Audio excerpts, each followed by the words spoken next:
Hello everyone, welcome back to my channel. Myself Dr. Sumeet Patil, and I make videos upon English language, English literature and everything which is related to English literature.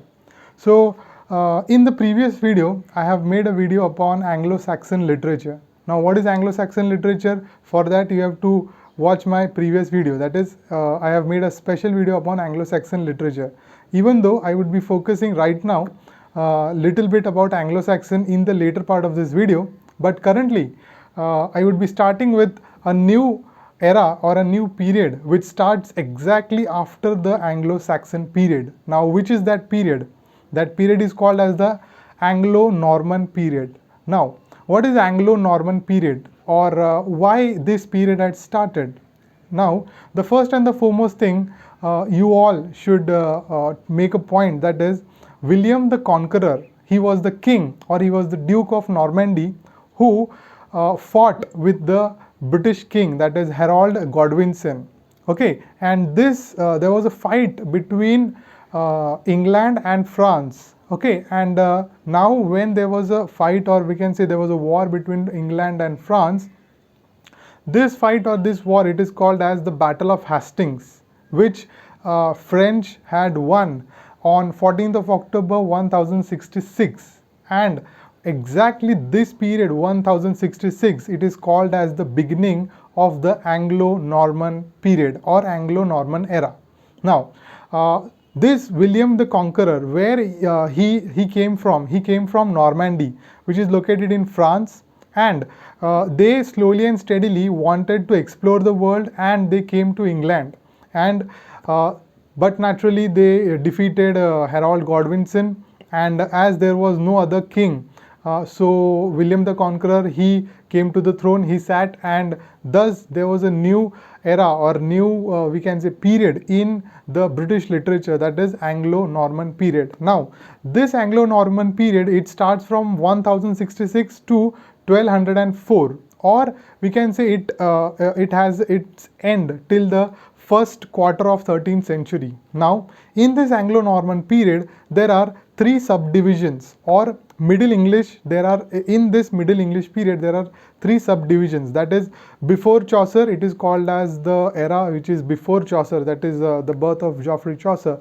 which starts from 1066 and it ends to 1300. Now age of Chaucer, that is 1300 to 1400, and the final part, that is the age of revival, it starts from 1400 and it ends to 1550. Now why it ends till 1550, I would be highlighting in the further part of this video.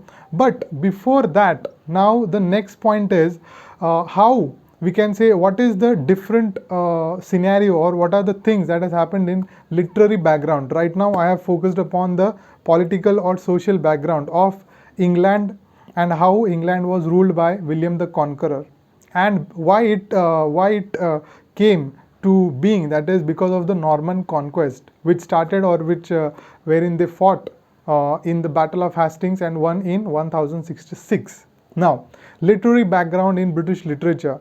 Now this period, this literary background, it is also divided into three parts, that is Anglo-Saxons, which is before the Anglo-Norman, and then comes the Battle of Hastings, which is in 1066, and after that is the Anglo-Norman period, which is after 1066. This is the whole scenario of British literature.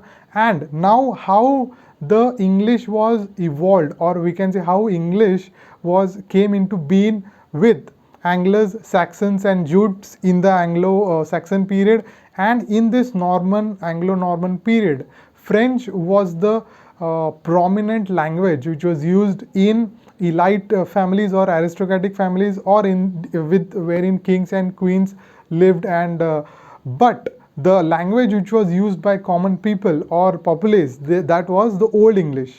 Now this language, that is French, it has given so many different words, or it has English, Middle English has its roots to the language which is Middle English. Now this Middle English has its prominence till we can say 1500s, prior to the Elizabethan era, and in this period, that is from 12th century to 15th century, the major language which was used in courts or in official languages, that was French. Now why it was French? Because of the Anglo Norman period. And then when the King Henry, we can say when the King Henry comes to the throne, during this period, that is in 14th century, this period English was the language which English, that is Middle English, that this is the language which came to the we can say to the highest point, or people started to use that language which is English, which is Middle English.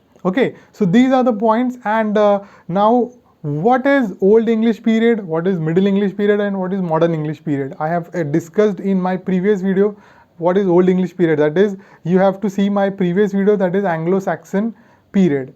This period I am focusing upon Anglo-Norman, as I have told you that why it is called as Anglo-Normans, because in 1066 there was a fight between England and France, and the king William the Conqueror, Duke of Normandy, he has defeated the king of England. He was Harold Godwinson. So this is the whole scenario of Anglo-Norman period.